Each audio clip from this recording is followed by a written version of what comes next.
Blood doesn't wash out of denim easily, and it never washes out of asphalt. When a 6-year-old kid with taped-up sneakers takes 3 bullets meant for a Hell's Angel's son, the world doesn't just stop. It shatters. This isn't a story about outlaws. It's about a split-second sacrifice that broke the hardest men alive. The clubhouse sat at the dead end of a cracked industrial road in the San Joaquin Valley. It was a cinder-block fortress flanked by chain-link fencing, razor wire, and rows of gleaming, chrome-heavy Harley-Davidsons. Inside, it smelled of stale beer, motor oil, and cheap leather. To the rest of the world, this was a den of criminals, a chapter of the Hells Angels that law enforcement kept a permanent sweating eye on. But to Jackson Crow Miller, it was the only safe harbor left. Crow was the sergeant-at-arms. He was a man built out of bad choices and brutal consequences, standing 6'3" with a neck thick as a tree trunk and hands that looked like they were made of crushed rock. The ink on his arms told a story of violence, loyalty, and loss. But his entire universe was tethered to a single fragile point, his 8-year-old son, Leo. Leo was Crow's only child.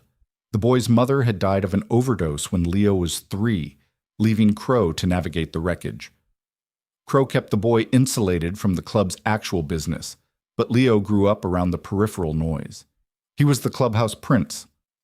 The hardest men in the valley, men who would snap a jaw over a perceived slight, would sit on the dirty linoleum floor just to help Leo piece together a Lego set. Leo was a quiet kid, observant, with big brown eyes that hadn't yet been hardened by the world his father inhabited. And then there was Tommy. Tommy didn't belong to the club. He didn't belong to anyone, really. He lived in the rusted-out trailer park sitting a half-mile down the service road. He was 6 years old, but he looked 4. Ribs pressed against his faded, oversized t-shirts. His blonde hair was chopped unevenly, likely by his own hand or a mother who was too high to care. His sneakers were held together with silver duct tape. Tommy was a stray. He started showing up at the clubhouse gates early in the summer, drawn by the roaring engines and the larger-than-life figures that rode them. At first, the prospects chased him off, yelling at him to go home. But Tommy always came back. He would sit on the dusty curb across the street, his chin resting on his knees, watching the bikes roll in and out. Eventually, the club stopped chasing him. A prospect named Rusty started tossing him half-eaten bags of chips or an extra hot dog from the weekend barbecues. Tommy would catch the food, offer a silent, gap-toothed nod, and retreat to the shade of a dying oak tree to eat. He never asked for anything. He just watched. It didn't take long for Tommy to gravitate toward Leo. They were a study in contrasts. Leo was well-fed, dressed in clean clothes, guarded by a legion of heavily armed bikers. Tommy was a ghost, invisible to the world, running wild in the dirt. But kids don't care about club patches or tax brackets. They care about who has the best toy trucks. Leo started bringing his toys to the edge of the gate. They would sit on opposite sides of the chain link, pushing plastic cars back and forth under the gap. Crow watched them one humid Tuesday afternoon from the porch, a lit cigarette hanging from his lips. "Kid's like a bad penny," Big Dan muttered, leaning against the door frame next to Crow. He nodded toward Tommy. "Mother's a tweaker. Father's doing 10 to 20 in Pelican Bay." Crow took a long drag. "He ain't causing trouble. Let him play." Crow didn't admit it, but Tommy broke his heart a little bit. In Tommy, Crow saw the terrifying reality of what Leo could have become if Crow hadn't fought his way to the top of the club's hierarchy. The world was a meat grinder, and Tommy had been thrown into the hopper on day 1. But the kid never cried. He just endured. The heat that August was unbearable, baking the asphalt until the air above it warped and shimmered. With the heat came tension. The club was dealing with a local syndicate, a fractured cartel offshoot trying to claim the transport routes running up the Y-5. Threats had been exchanged, warnings had been issued. Crow, operating with the arrogance of a man backed by the most notorious motorcycle club in the world, brushed the threats off. Nobody touches an angel. That was the rule. Nobody touches the family. That was the law. But laws only matter to people who fear the consequences. On a blisteringly hot Thursday, the gates were rolled open. A few of the guys were wrenching on a customized panhead in the yard. Music thumped from a pair of blown-out speakers. Crow was inside, tallying up a ledger at the scarred wooden bar. Outside, Leo and Tommy were sitting on the curb just beyond the gate. Leo had smuggled out 2 cans of cold Coke. They were drawing tracks in the thick, dry dust with sticks, running a pair of die-cast metal cars through the improvised dirt raceway. Tommy was laughing. It was a rare, genuine sound, a high, clear chime that cut through the low rumble of a tuned engine running in the background. Neither of them paid any attention to the black sedan creeping up the access road. Why would they? In their minds, the world right in front of the clubhouse was the safest place on Earth. They had giants watching over them, but giants bleed, and monsters don't care about the rules. The sedan didn't have its headlights on. It rolled at a crawl, the engine a quiet, sinister hum against the heavy afternoon air. Its windows were heavily tinted, caked with a thin layer of valley dust. Inside the clubhouse, Crow snapped his ledger shut. A sudden cold prickle crawled up the back of his neck. It was instinct, the ugly primal alarm system built into men who survive by anticipating violence. He looked toward the open door. The glare of the sun made the yard look washed out, blindingly white. "Leo!" Crow barked, stepping away from the bar. His voice carried, but it wasn't panicked. Not yet. Out on the curb, Leo looked up, squinting against the sun. Tommy kept pushing his little metal truck through the dirt, totally absorbed. The black sedan accelerated. The sudden squeal of cheap tires tearing against hot asphalt shattered the lazy afternoon. Rusty, who had been wiping down his forks, dropped his rag. "Hey!" he yelled, reaching instinctively for the heavy iron tucked into his waistband. The rear passenger window of the sedan slid down.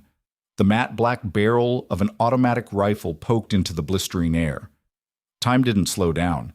That's a lie people tell in movies to make tragedy palatable. Time fractured. It snapped into sharp, terrifying milliseconds. Crow hit the doorway just as the first shot echoed. Crack. It wasn't loud and booming like a shotgun.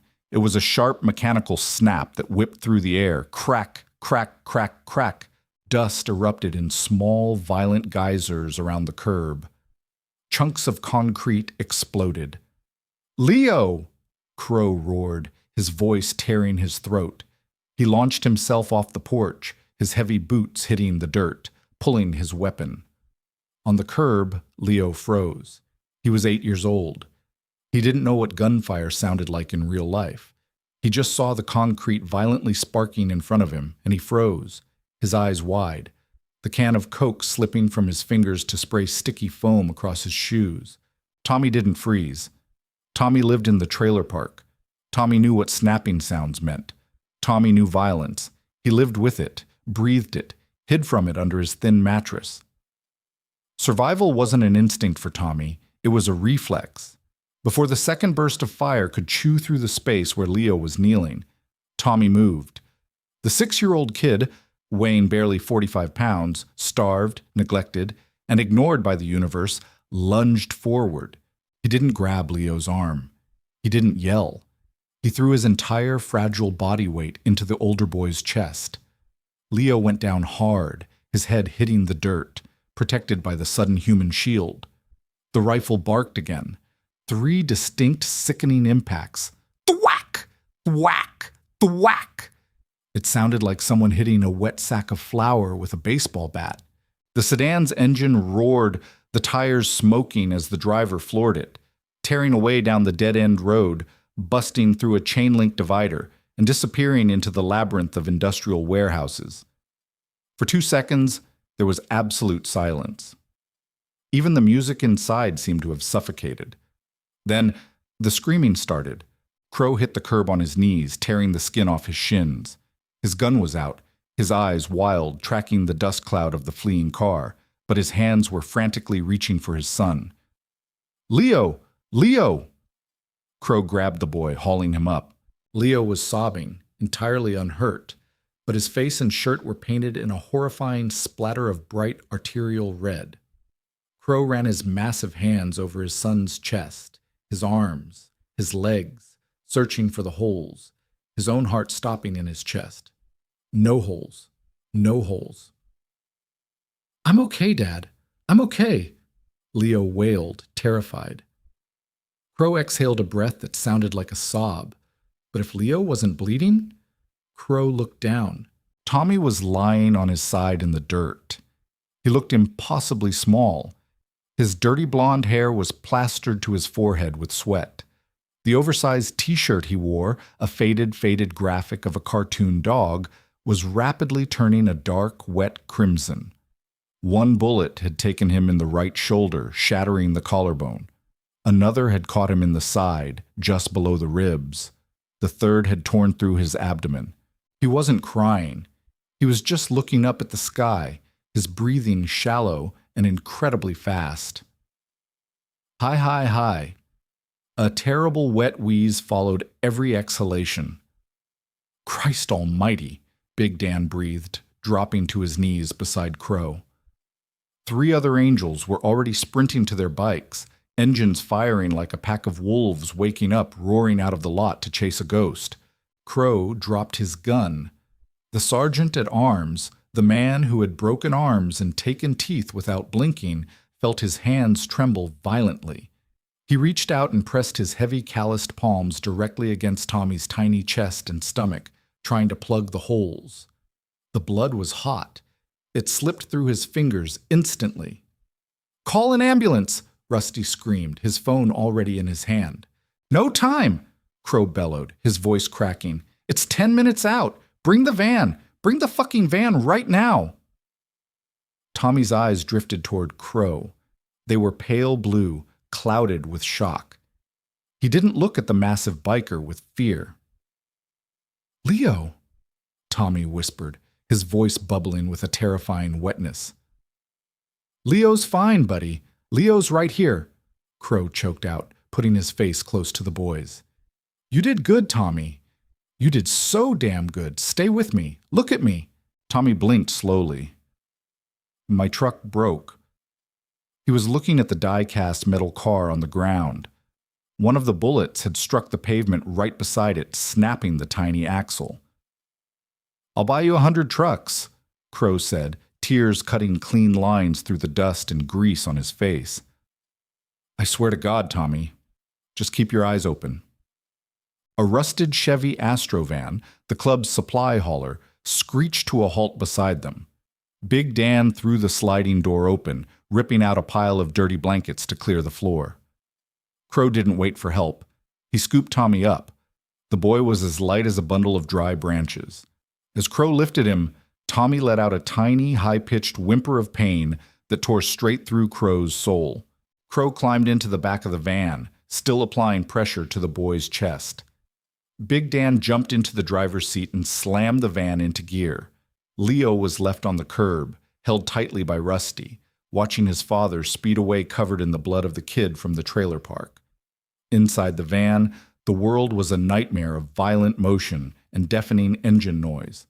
Big Dan took corners at 60 miles an hour, laying on the horn, running red lights. In the back, Crow was living a horror he couldn't wake up from. Tommy was fading. The shallow breaths were spacing out. The blood soaking into Crow's denim vest was cooling. "Don't you close your eyes, Tommy," Crow yelled over the engine. "You hear me? You stay awake." Tommy's head rolled limply against Crow's forearm. He looked up at the giant tattooed man holding him. "Am I in trouble?" Tommy whispered. Crow let out a gut-wrenching sob. "No, son," he wept, pressing his forehead against the boy's clammy skin. "You ain't in trouble. You're a hero. You're a goddamn hero." By the time the van smashed through the drop-off arm of the County General Hospital's emergency bay, Tommy's eyes were rolled back, and he had stopped breathing. Crow kicked the sliding door completely off its hinges, sprinting into the sliding glass doors with the bleeding child in his arms, screaming for help in a voice that shattered the sterile silence of the waiting room. The nurses and orderlies rushed forward, pulling the tiny, broken body onto a gurney. They ripped the blood-soaked cartoon shirt away, the fluorescent lights exposing the brutal, ugly truth of what 3 high-velocity rounds do to a malnourished 6-year-old frame. They pushed Crow back as they wheeled Tommy through the double doors of the trauma bay, leaving the giant man standing alone in the bright hallway. Crow looked down at his hands. They were completely dyed in red. It was under his fingernails, caught in the grooves of his knuckles, soaking the cuffs of his flannel. He sank to his knees right there on the polished linoleum. Jackson Crow Miller, a man who feared no God and no government, put his head in his bloody hands and prayed. The county hospital waiting room was a sterile purgatory of humming fluorescent lights and outdated magazines. By 6 p.m., it was packed. Law enforcement arrived first. 2 gang unit detectives in cheap suits pushed through the double doors, expecting to find a hostile, uncooperative suspect. Instead, they found a ghost. Crow sat in a plastic chair screwed to the floor, staring at a stain on the tile. His cut, the leather vest bearing the winged death head of the club, was soaked stiff with Tommy's blood. He hadn't washed his hands. The rust-colored crust flaked off his knuckles every time he clenched his fists. "Crow," Detective Harrison said, his voice dropping an octave, trying to assert authority in a room that suddenly felt very cold. "We need a statement, drive-by at the clubhouse. We got witnesses saying a kid took the hits." Crow didn't look up. He didn't blink. "I didn't see nothing, Harrison." "Cut the shit! You brought a bleeding 6-year-old in here. Who did it?" Crow finally raised his head. His eyes were dead, hollowed out by a fear the detective had never seen in the biker before. "I said I didn't see nothing. It's club business. Leave it." Harrison opened his mouth to push, but the doors slid open again. Then they stayed open. They walked in 2 by 2. Big Dan, Rusty, Chopper, Griever. Within 10 minutes, 40 members of the local chapter filled the waiting room. They didn't shout. They didn't cause a scene. They simply stood, an imposing wall of heavy boots, dirty denim, and scarred leather, forming a silent perimeter around Crow. The sheer physical mass of them sucked the oxygen out of the room. Harrison looked at the crowd, then back at Crow. He knew a brick wall when he hit one. "If a war starts in my streets over this, I'm locking all of you up." The detective turned and walked out. Nobody moved an inch to let him pass. He had to shoulder his way through the heavy leather. The hours bled out. The sun set, casting long, bruised shadows across the parking lot outside. Nurses walked by, their eyes darting nervously toward the silent army occupying their lobby. But the bikers did nothing. They drank terrible machine coffee. They stared at the swinging doors leading to the surgical wing. They waited. At 11:45 p.m., a surgeon stepped through the doors. He looked exhausted. His scrubs were stained, his surgical cap pulled off to reveal plastered, sweaty hair. He hesitated when he saw the crowd, taking in the menacing patches and the hard faces. Crow stood up. The plastic chair scraped loudly against the floor. "The boy?" Crow's voice was gravel. The surgeon took a breath. "Are you family?" "I'm his father," Crow lied, without a microsecond of hesitation. Behind him, 40 men subtly shifted their weight, silently daring the doctor to ask for a birth certificate. "He's alive," the surgeon said. A collective heavy exhalation rippled through the room. Men who had done time in maximum security wiped their eyes with the backs of rough hands. "But it was a near thing," the doctor continued, his tone clinical, pulling them back to reality. The bullet to the collarbone shattered the bone completely. The abdominal shot missed his liver by a fraction of a millimeter, but it tore through his bowel. We had to resect a significant portion of his intestines. He lost a massive amount of blood. Kids his age, they don't have much to lose. He's in the ICU. He's medically induced to keep him still." "When can I see him?" Crow asked. "He's strictly isolated tonight, tomorrow, if his vitals hold." The surgeon paused, looking at the dried blood caking Crow's arms. "He's a fighter. Whoever this kid is, he doesn't know how to quit." Crow nodded slowly. "No, he doesn't." The surgeon retreated. The club remained. Around 2 a.m., the hospital social worker arrived. Her name was Brenda, a weary woman carrying a clipboard that represented the crushing weight of the state system. She approached Crow, flanked by a nervous-looking security guard. "Mr. Miller?" Brenda started. "I've been reviewing the intake forms. We located the boy's mother. Local police went to the trailer park." Crow's jaw tightened. "And? She wasn't there. Neighbors say she packed a duffel bag and got into a truck hours ago. She left. With the father incarcerated, Tommy is officially a ward of the state. When he recovers, he'll be transferred to a county foster facility." The silence in the waiting room turned lethal. The air pressure dropped. Rusty stepped forward, his hand resting casually on his heavy belt buckle. "A state facility? You mean a group home? It's standard protocol," Brenda said, her voice shaking slightly but holding her ground. "Standard protocol," Crow repeated. He took a step toward the social worker. He wasn't threatening her, but the sheer gravity of his presence made the security guard reach for his radio. "Listen to me very carefully, Brenda. That boy took 3 rounds of high-velocity ammunition meant for my son. He threw his body over my blood. He saved my world." Crow leaned in closer. "He belongs to no state. He belongs to no system. He stays with me. You draw up whatever papers you need to draw up. You call whatever judge you need to call. The club has lawyers, good ones. We will bury your department in so much paperwork, you'll be reading it until you retire. But Tommy isn't going to a group home. He's coming to our home." Brenda looked into the biker's eyes. She didn't see a gang member. She saw a father who had just survived the worst day of his life. She quietly lowered her clipboard. "I'll make some calls in the morning." As she walked away, Big Dan stepped up beside Crow. The massive enforcer crossed his thick arms. "What about the other thing, brother?" Crow's eyes shifted toward the dark windows. The relief of Tommy's survival had crested. Now, the cold, mechanical reality of the club's true nature settled back in. The debt had been incurred. The ledger needed balancing.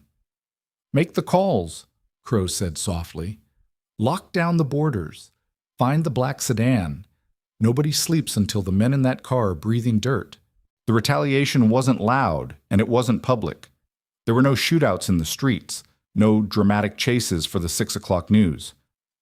3 days after the shooting, a black sedan was found at the bottom of a steep ravine off Route 99, completely gutted by fire. The local syndicate that had tried to claim the I-5 transport routes quietly dissolved overnight. 3 of their top lieutenants simply ceased to exist. The police opened an investigation, found nothing but ashes, and quietly closed the files. The streets understood the message. You do not touch a child at the gates. But the real story wasn't the violence. It was the quiet, sterile room on the 4th floor of the pediatric ward. Tommy woke up 5 days after the surgery. The rhythmic hum of the heart monitor was the only sound in the room. The boy blinked against the harsh fluorescent light, his throat raw from the intubation tube that had been removed just hours prior. He couldn't move his right arm. His stomach felt like it was full of crushed glass. He slowly turned his head to the left. Crow was sitting in a chair pulled right up to the bed rail. The giant biker looked terrible. He hadn't shaved, and dark bags dragged heavily under his eyes, but he was wearing a clean flannel shirt and his hands were scrubbed raw. On his lap, sound asleep, was Leo. Tommy stared for a long moment. He didn't cry. He just watched them. Crow's heavy eyelids fluttered open. He saw Tommy looking at him. The sergeant-at-arms froze, terrified that any sudden movement might break the fragile boy all over again. "Hey, kid," Crow whispered, his voice thick. Tommy swallowed hard. "Where's my mom?" he asked. It wasn't a panicked question. It was the flat, resigned inquiry of a child who expected disappointment. "She had to go away for a while, Tommy," Crow said gently. He leaned forward, resting his massive forearms on the bed rail. "But you ain't alone, you hear me? You're never going to be alone again." Tommy looked down at the tubes running into his arms. "My chest hurts." "I know it does. You got hurt pretty bad, but you're safe now." Crow reached out, his giant calloused hand gently resting on Tommy's uninjured shoulder. You saved Leo. Why did you do that, Tommy? Tommy looked at the sleeping boy in Crow's lap. He frowned slightly, as if the answer was incredibly obvious. He's my friend.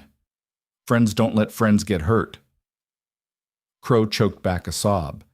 He nodded slowly, the tears finally spilling over his rough cheeks. Yeah, you're right. Friends don't let friends get hurt. The recovery was brutal. Tommy spent 3 weeks in the hospital. The club practically moved into the pediatric ward. The nurses, initially terrified of the tattooed giants, quickly realized they had a private, heavily armed security detail that also brought them expensive coffee and fresh donuts every morning. Rusty sat by Tommy's bed and read comic books out loud, performing all the voices terribly. Big Dan smuggled in a tablet loaded with cartoons. The club's lawyers, sharp-suited men paid out of a very deep, very quiet fund, went to war with Child Protective Services. They fought a grueling battle in family court, leveraging the mother's abandonment and the father's felony record. The judge, presented with a mountain of character references, psychological evaluations, and a newly established, ironclad trust fund in Tommy's name, finally signed the guardianship papers. Crow was granted full custody. 6 months later, the Central California air was crisp and cool. The clubhouse yard was packed. A massive barbecue smoker was billowing sweet hickory smoke into the sky. Rows of gleaming bikes caught the afternoon sun. The gates were closed. This wasn't a public event. This was family. Crow stood on the porch, holding a beer. Next to him stood Leo, looking taller, holding a brand-new remote-controlled truck. Walking out from the clubhouse doors was Tommy. He still looked small, but the hollows in his cheeks were gone. He was eating 3 meals a day. His blonde hair was cut clean. Beneath his t-shirt, terrible, jagged purple scars tracked across his collarbone and stomach, scars he would carry for the rest of his life. Big Dan stepped forward, holding something in his hands. The entire yard went completely silent. The prospect wrenching on the panhead put his tools down. The music was cut. Dan knelt in the dirt in front of Tommy. He held up a tiny, custom-stitched leather vest. It wasn't a full patch. He wasn't an angel. He was just a kid. But on the back, stitched in stark white lettering over the black leather, were the words, "Little Brother, San Joaquin." "Put your arms up, kid," Dan grumbled, his voice thick with emotion. Tommy raised his arms. Dan slipped the tiny leather vest over his shoulders. It fit perfectly. Crow walked down the steps and knelt beside Dan. He looked Tommy in the eyes, the same pale blue eyes that had stared up at him from the bloody asphalt half a year ago. "You wear that," Crow said, his voice echoing in the silent yard. "And the whole world knows. You aren't a stray anymore. You're our blood. Anyone looks at you wrong, they answer to me. They answer to every man in this yard." Tommy looked down at the leather vest. He ran his small fingers over the heavy stitching. Then he looked up at Crow, and for the first time since he had wandered to the clubhouse gates all those months ago, the boy offered a massive, genuine, gap-toothed smile. "Thanks, Dad," Tommy said. The club erupted. 40 men cheered, the sound deafening, drowning out the roaring engines, and the harsh reality of the world outside the chain-link fence. They were outlaws, criminals, and violent men. But in that yard, looking at the broken kid they had put back together, they were exactly what they claimed to be: a brotherhood. Blood washes out of denim eventually, scars fade, but a debt paid in blood is forever. And the kid with the taped-up sneakers had bought an army. If this story of sacrifice, brotherhood, and found family hit you right in the chest, don't let it stop here. Hit that like button to show your respect for Tommy's courage. Share this video with someone who needs a reminder that real loyalty still exists in the darkest places. And make sure to subscribe and turn on notifications so you never miss another gritty, deeply human story. Drop a comment below. What would you have done?